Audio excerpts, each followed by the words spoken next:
উত্তপ্ত গোপালগঞ্জে ঘটে যাচ্ছে একের পর এক বড়সড় সব ঘটনা, জন্ম দিচ্ছে আলোচনা এবং সমালোচনার।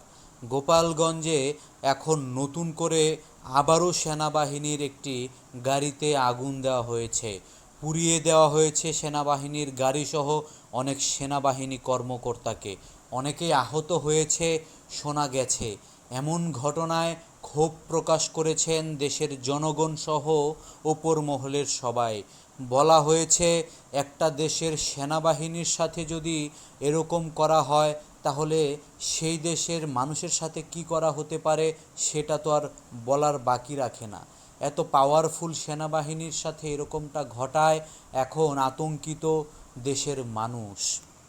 শুধুমাত্র তাই নয়, গোপালগঞ্জে চলছে একের পর এক বিদ্রোহ, আন্দোলন, এমনকি ভাঙচুর, অগ্নিসংযোগ সহ আরও নানাবিধ ঘটনা।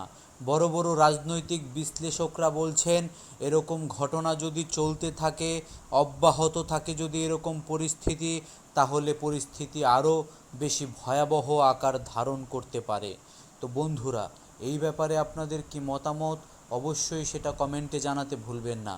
আর আমাদের ভিডিও যদি আপনাদের ভালো লেগে থাকে, তাহলে অবশ্যই লাইক, কমেন্ট এবং শেয়ার করে আমাদের চ্যানেলটিকে সাবস্ক্রাইব করে আমাদের পাশেই থাকবেন।